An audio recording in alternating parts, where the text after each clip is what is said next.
सौप्तिक पर्वत से द्रौपदी के 5 पुत्रों को अश्वत्थामा ने मार दिया। बड़ा दुख हुआ इन्हें, कहाँ जाती किससे कहती, पर भगवान से जुड़ी थी। इसलिए देखो कभी कभी दुख बड़े बड़े आते हैं जीवन में, पर दुख यदि है और हमारा जुड़ाव कहीं ना कहीं से ईश्वर से है।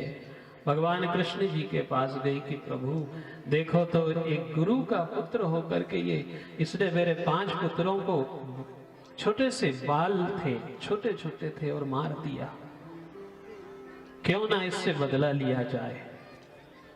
तो भगवान कृष्ण ने कहा कि देखो देवी, एक तो ये गुरु का पुत्र है, ब्राह्मण है जात का, इसने जो किया वह बाल हत्या है। बाल हत्या करना, आग लगाना, पर स्त्रीगामी, चोरी करना, ये तो पाप से भी बड़े पाप है, महापाप है।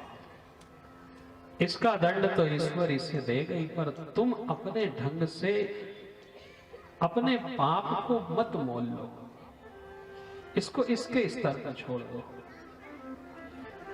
अब सहन करना भी आना चाहिए, सहन किया उन्होंने। क्योंकि देखो कभी कभी हम ये माने कि द्रोणाचार्य जी एक बहुत बड़े गुरु थे, अपने पुत्र को चाहते तो सब विद्या सिखा सकते थे, पर सारी विद्या इन्होंने किसको सुना दी? अर्जुन को सुना दी। कभी समय भी आया तो उन्होंने पूछा कि देखो पिताजी, आपने एक विद्या सिखाई मुझे ब्रह्मास्त्र, और उसे भी बराबर नहीं सिखाया कि मैं उसे वापस लौटा सकूं। बोले पुत्र मैं तुझे सब कुछ दे सकता था, पर केवल तेरे भीतर एक कमी थी कि तू मेरा पुत्र था पर पात्र नहीं था। अर्जुन भले पुत्र नहीं था पर पात्र था। आज हमारी संतानों के मोह में हम इस बात का चिंतन करें कि हम उन्हें सब कुछ दे रहे हैं, पर ये चिंतन जरूर करें कि क्या हमारा पुत्र पात्र है कि नहीं है। अब यदि पात्र होता तो ये गलती थोड़ी करता कि बाण चला दिए, ब्रह्मास्त्र छोड़ दिया, पुत्रा के गर्भ में जो छोटा सा गर्भस्थ शिशु था उसे प्रभावित किया। पर द्वारिकाधीश ने अंगूठे के जैसा स्वरूप धारण किया और गर्भ में प्रवेश किया और जाकर के गर्भस्थ शिशु की रक्षा करी। बाद में बड़ा होकर के विष्णु रात के नाम से विख्यात हुआ, जो एक दिन श्रीमद् भागवत कथा का सबसे श्रेष्ठ श्रोता परीक्षित बना था।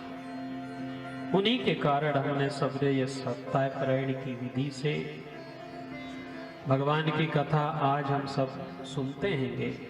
परीक्षित जी का जन्म हुआ, इसके बाद कुंती ने भगवान श्री कृष्ण से दुख की मांग करी कि प्रभु आपने जैसा भी दिया वह सब अपनी जगह ठीक है, पर केवल एक निवेदन है आपसे कि आप भले ये सब चीज मत दो, मुझे दुख दे दो।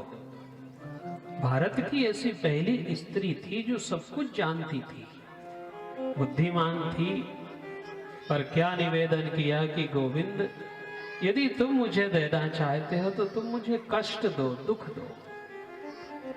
और इस दुख में सबसे बड़ी चुनिंदा बात है कि देखो अच्छे समय में ब्याह अच्छा हो जाएगा, अच्छे समय में रिश्तेदार अच्छा बोलेंगे, अच्छे समय में आप गाड़ी खरीद सकते हो, अच्छे समय में आप तीर्थ कर सकते हो, अच्छे समय में आप अच्छा मकान बना सकते हो, पर अच्छे समय में भजन अच्छा नहीं होता, ये तय है। भजन जितना अच्छा बुरे समय में होता है उतना अच्छे समय में नहीं होता।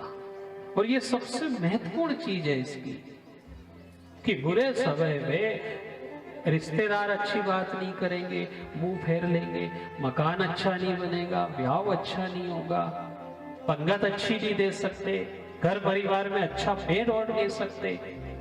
पर आप सब चिंतन करना कि बुरे समय की सबसे अच्छी खासियत है कि उसमें अच्छा काम बहुत अच्छे से होता है, भजन ज्यादा होता है। इसलिए जिसको कोई नहीं पूछता उसका वो आकर के आंसू पोंछ जाता है। जिसको कोई नहीं पूछता है उसको कौन पूछता है? वो आकर के पूछता है। और जिसको सब पूछते हैं उनका क्या है साहब? यदि बड़ा आदमी को कांटा भी गड़ जाए तो दुनिया उसके हाल चाल लेने जाएगी, और गरीब आदमी पहाड़ से भी गिर जाए तो कोई नहीं पूछेगा। हम चिंतन तो करें साहब। इसलिए सबसे बड़ी बात कि सब कुछ होने के बाद यदि भजन अच्छा हो जाता है, सदगति अच्छी हो जाती है तो जीवन सार्थक है। और सब कुछ होने के बाद हमारा जीवन सार्थक नहीं होता है तो सब बेकार है। देखो, हड्डी के अस्पताल में कभी हमने अंधे लोगों को भर्ती होते नहीं देखा। कभी कभी हड्डी के अस्पताल में जाएं और वहां जाकर के कभी देखें कि 10-15 मरीज भर्ती हैं तो 10-15 में से कोई भाग्य से नेत्रहीन मिलेगा, लगभग नहीं मिलेगा। तो लोगों ने पूछा कि साहब आपकी आंख अच्छी है, आपको अच्छा दिखता है, फिर भी आप गिर पड़े। बोले हाँ साहब, ना जाने क्यों घर में पांव फिसल गया और हम गिर गए। घर में पांव फिसल गया और हम गिर गए और हमारी हड्डी टूट गई। अब घर में बहू भी है, बेटा भी है, पत्नी भी है, नाती पोती भी है, संभालने वाले भी है, पैसा देना भी है, बड़े बड़े गाड़ी घोड़ा भी है।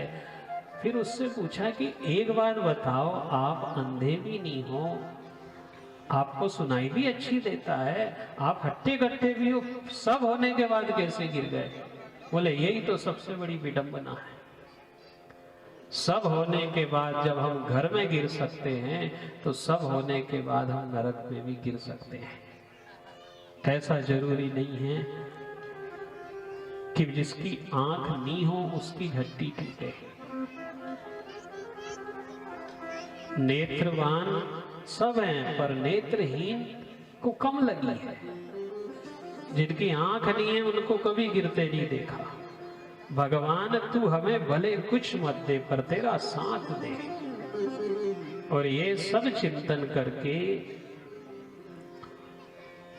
कुंती ने बड़ी सरलता से ईश्वर से कहा कि हमें कुछ नहीं चाहिए, केवल एक निवेदन है